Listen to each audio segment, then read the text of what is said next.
Assalamualaikum warahmatullahi wabarakatuh. Pemirsa sahabat TV yang ada di rumah, senang sekali jumpa lagi bersama saya Laude dalam acara Kupas Tuntas Alkitab dan Al-Quran. Pada kesempatan kali ini, marilah kita membantah tanggapan ya atau pendapat dari seorang murtadin ya, tepatnya pendapat dari seorang murtadin yang merasa mendapat bisikan dari Roh Kudus. Beliau itu nampaknya tidak memahami apa itu Al-Quran. Ya, beliau juga tidak paham apa itu terjemahan. Ya, mari kita simak tayangan pada video berikut ini dan akan kita menyanggahnya satu persatu. Halo Bapak Ibu semua, dalam video pembahasan sebelumnya, seseorang bertanya kepada saya, Pak Jul, terjemahan Alkitab yang saya pakai itu berbeda dengan yang Bapak terjemahkan. Bukankah ini menunjukkan sesuai dengan yang disampaikan oleh teman-teman kita, saudara-saudara kita yang dari Islam, bahwa Alkitab dipalsukan, Pak? Harusnya cukup satu terjemahan saja untuk sebuah Alkitab. Nah, saya langsung katakan kepada beliau, Pak, apakah Bapak mengetahui bahwa terjemahan Quran juga banyak? Dalam bahasa Inggris saja ada 59 jenis terjemahan Quran. Benar apa yang murtadin ini sampaikan, bahwa di dalam Al-Quran juga terdiri dari berbagai macam terjemahan. Ya, mungkin ratusan atau mungkin ribuan ya. Bahkan walau jutaan terjemahan juga tidak mengganggu otoritas Al-Quran itu sebagai kitab suci. Ini berbeda sekali dengan Alkitab. Jadi mari kita lanjut untuk kemudian kita menyanggah pendapat beliau itu ya. Jadi Al-Quran itu sekali lagi, walaupun ada jutaan terjemahan Al-Quran di muka bumi ini, itu tidak mengganggu Al-Quran sebagai satu-satunya otoritas kitab suci umat Islam yang selalu terjaga. Ya, mari kita lanjut. Yang satu dengan yang lain, hasil terjemahannya juga beda. Dan Bapak itu mengatakan, wah saya baru tahu hal ini. Mau tahu lebih lanjut? Tunggu video ini.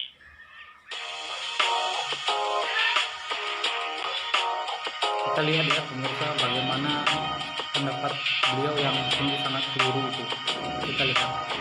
Di video saya yang sebelumnya, mungkin secara mencolok terjadi perbedaan. Pada saat saya membahas kata mendengar secara morfologi dan gramatikalnya, kalau di terjemahan baru dituliskan, dan mereka yang menyertai aku memang melihat cahaya itu, tetapi suara dia yang berkata kepadaku tidak mereka dengar. Nah, saya terjemahkan berdasarkan morfologi dan gramatikalnya, mereka yang ikut bersama saya juga melihat cahaya itu, tetapi mereka tidak mengerti suara yang berbicara kepada saya. Nah, di terjemahan baru tidak mendengar, di terjemahan yang saya pakai tidak mengerti. Nah, saya sudah bahas itu secara morfologi dan gramatikalnya. Pengetahuan dasar yang harus Bapak Ibu ketahui adalah, yang pertama, kita harus bisa membedakan mana salinan Alkitab, mana yang menjadi terjemahan Alkitab. Kalau Bapak Ibu lihat dalam slide ini, di sebelah kiri itu adalah salinan Alkitab. Di sebelah kanan yang selalu kita gunakan dalam ibadah kita, persekutuan kita, itu disebut sebagai terjemahan Alkitab. Jadi teks sumber dengan terjemahan kita harus bedakan.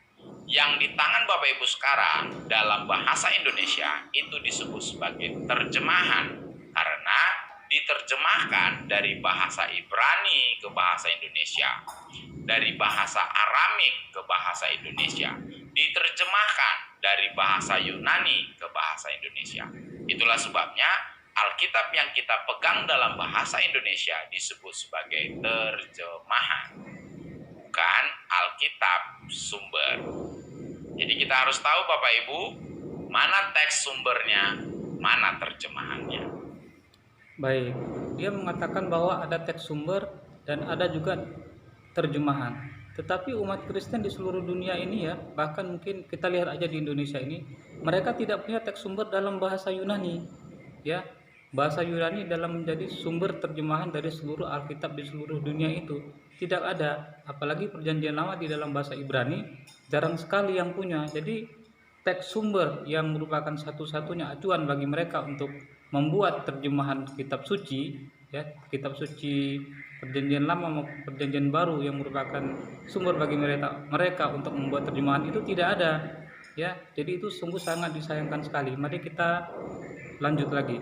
Nah, di sini saya munculkan ada beberapa jenis terjemahan. Nah, perhatikan bagan ini. Ketika Anda menggunakan King James Version, berarti Anda telah menggunakan terjemahan harfiah. Kalau Anda menggunakan NLT, New Living Translation, berarti Anda menggunakan terjemahan berdasarkan arti.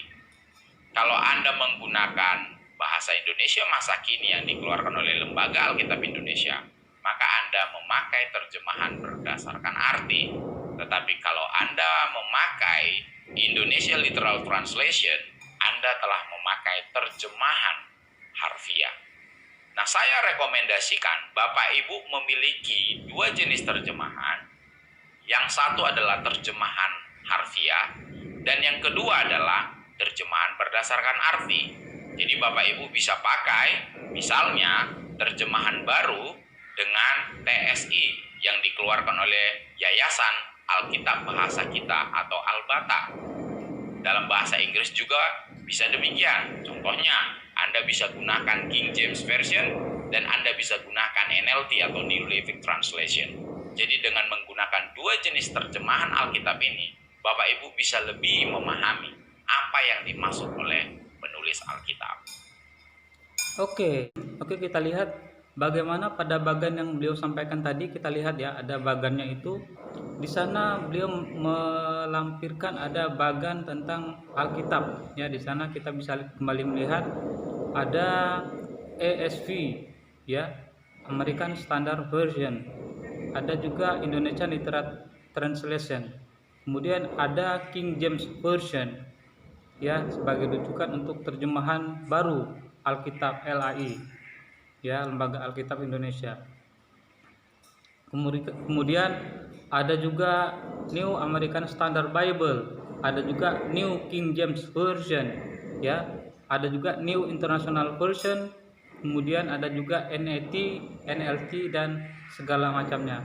Tetapi Murtadin ini sama sekali tidak melampirkan Alkitab Deuterokanonika umat Katolik yang terdiri dari 73 kitab, di mana King James Version ataupun New International Version yang menjadi rujukan bagi Lembaga Alkitab Indonesia untuk membuat Alkitab, ya, itu hanya terdiri dari 66 kitab. Ya, sedangkan di dalam Deuterokanonika Alkitab Katolik itu terdiri dari 73 kitab dan tambahan-tambahan lainnya di dalam kitab Ester dan kitab Yehezkel dan lain-lain. Jadi kenapa pada bagan ini tidak terdapat Alkitab Deuterokanonika? Mungkin beliau takut, ya, atau mungkin saja beliau itu tidak paham bahwa terdapat 7 kitab yang dibuang oleh King James Version itu, oleh umat Protestan itu, terdiri dari kitab Tobit, Yudit, Sirak, Baruk, ya, Makabe 1, Makabe 2 dan Kebijaksanaan Salomo, ya. Akan saya tampilkan pada bagian berikut ini kitab-kitab mana saja yang dibuang oleh umat Protestan itu, yaitu 7 kitab dan tambahan-tambahan kitab yang lainnya yang tidak terdapat pada King James Version. Ya, barangkali Murtadin ini takut, ya, untuk melampirkan Alkitab Deuterokanonika, karena kalau beliau menampilkannya di sini pasti beliau itu takut bahwa memang sudah terdapat banyak kitab-kitab yang dibuang oleh umat Protestan itu, ya. Belum lagi Alkitab tahun 1952, yaitu Revised Standard Version, di mana mereka membuang banyak ayat, ya, yaitu tentang kenaikan Yesus ke langit yang terdapat di dalam 1 Yohanes pasal 5 ayat 7 sampai dengan 8. Kemudian tentang minum racun maut yang terdapat dalam Injil Markus pasal 16 ayat 17 sampai dengan 18, ya, yang berbunyi tanda-tanda ini akan menyertai orang-orang yang percaya. Mereka akan meminum racun maut, kemudian memegang ular dan segala macamnya, ya. Itu ayat-ayat itu dibuang dari Revised Standard Version tahun 1952. Ya, kenapa RSV tahun 1952 itu tidak ditampilkan di sini? Ya, itu merupakan suatu bukti bahwa Alkitab yang beliau pegang itu sudah mengalami berbagai macam perombakan dan perubahan-perubahan. Kalian buang ayat-ayatnya ya. Jadi ada 7 kitab yang umat Protestan itu buang ya. Teman-teman Elias Zulkifli itu buang. Ada 7 kitab yang dibuang ya. Yang sudah saya sebutkan tadi. Ya. Jadi itu. Kemudian pada tahun 1971 kitab-kitab atau ayat-ayat yang dibuang tadi ya di dalam 1 Yohanes pasal 5 ayat 7 sampai dengan 8. Kemudian tentang kenaikan Yesus ke langit yang terdapat dalam Lukas pasal 24 ayat 52, kemudian Markus pasal ke-16 ayat 19. Kemudian Yohanes pasal 3 ayat 16. Ya, kemudian banyak lagi ayat-ayat yang dibuang pada RSV tahun 1952 itu dimasukkan kembali pada New RSV tahun 1971. Tetapi pada bagian ini kita lihat tidak ada. Ya, mungkin wawasan yang diketahui oleh Murtadin itu hanya sampai di situ saja. Ya, dia itu tidak paham bahwa ada Alkitab versi lain, yaitu RSV tahun 1952 dan 1971. Ya. Jadi bukti-bukti bahwa banyak ayat-ayat yang kalian buang kemudian kalian masukkan kembali. Belum lagi ayat-ayat pada Alkitab Katolik ya, yaitu 7 kitab yang sudah saya sebutkan tadi, yang dimana orang Protestan itu buang karena tidak diakui sebagai firman Tuhan. Jadi ini bukan masalah terjemahan, ini bukan saja masalah terjemahan, tetapi ini adalah versi, perubahan-perubahan, bukti yang jelas di mana Al-Quran mengatakan di dalam surat kedua ayat 79, ya, celakalah orang-orang yang menulis Alkitab dengan tangan mereka, kemudian mereka mengatakan ini datangnya dari Allah. J.B. Philip mengatakan, J.B. Philip adalah seorang pakar Alkitab, mengatakan bahwa pada mulanya Alkitab itu dianggap disusun oleh penulis-penulis awal, yaitu Matius, Markus, Lukas, dan Yohanes. Inilah anggapan orang-orang pada awal-awal penulisan Alkitab. Tetapi pada zaman sekarang ini hampir seluruh pakar Alkitab di bidang teologi itu menolak anggapan ini. Jadi dengan kata lain, Matius, Markus, dan Lukas dan Yohanes itu bukanlah penulis-penulis Alkitab itu sendiri. Coba kita lihat di dalam Injil Alkitab versi King James. Di sana ada tulisan Injil menurut Matius, Injil menurut Lukas, Injil menurut Markus, Injil menurut Yohanes. Apa artinya menurut? Menurut itu adalah menurut catatan mereka masing-masing, tetapi itu bukanlah kata-kata atau menurut Yesus, tidak sama sekali. Jadi menurut J.B. Philip itu dibenarkan bahwa pada awalnya orang-orang Kristen awal sendiri itu menganggap bahwa Alkitab Matius, Markus, Lukas, dan Yohanes, Injil dalam Perjanjian Baru itu ditulis oleh penulisnya, yaitu Matius, Markus, Lukas, dan Yohanes. Tetapi pada zaman sekarang ini hampir seluruh pakar Alkitab itu menolak pandangan ini. Jadi seperti itulah, dengan kata lain, Matius bukanlah penulis kitab Matius, Markus bukanlah penulis kitab Markus, Lukas bukanlah penulis kitab Lukas, dan begitu pula Yohanes bukanlah penulis dari kitab Injil Yohanes. Jadi itu adalah hanya anggapan saja. Tetapi hampir seluruh pakar Alkitab di zaman modern ini, zaman sekarang ini, yang mempunyai pola pikir seorang pakar Alkitab yang menguasai ya tentang ilmu Alkitabiah, mereka semua, hampir semua menolak pandangan itu. Jadi dengan kata lain, Alkitab yang orang-orang Kristen yakini sebagai kata-kata Yesus atau firman Tuhan yang ditulis oleh Matius, Markus, Lukas, dan Yohanes itu adalah anggapan yang kosong saja bagi umat-umat Paulus. Jadi kesimpulannya Bapak Ibu, terjemahan yang berbeda tidak menjadikan sumber teks itu palsu. Nah, jadi kita bisa melihat ya bagaimana gagal pahamnya Murtadin ini ya. Dia tidak memahami bahwa terdapat banyak sekali ayat-ayat atau versi-versi Alkitab, di mana di dalam Alkitab sendiri, yaitu Alkitab Katolik, terdapat 7 kitab yang dibuang. ya. Jadi umat Protestan seperti Elias Zulkifli ini tidak mengakui ketujuh kitab tersebut. Jadi itu yang namanya pemalsuan, ya. Umat Katolik juga mengatakan bahwa umat Protestan itu membuang 7 kitab dari Alkitab Katolik. Jadi itu adalah namanya pemalsuan. Itu adalah namanya versi, ya.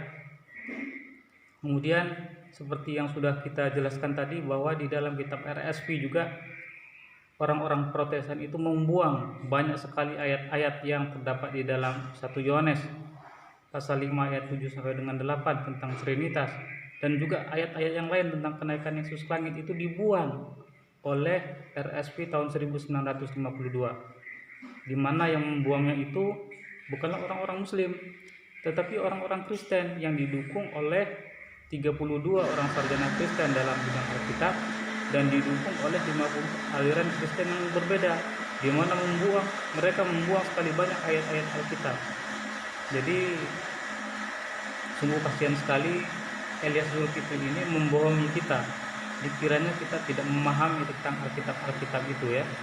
Sayangnya beliau ini menyembunyikan kebenaran itu. Al-Quran sendiri mengatakan, janganlah kamu menyembunyikan kebenaran itu, wahai ahli kitab, padahal kamu mengetahuinya.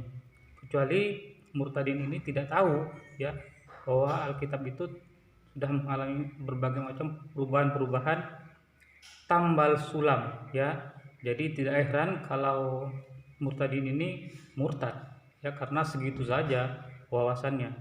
Kasihan sekali, sungguh sangat menyedihkan.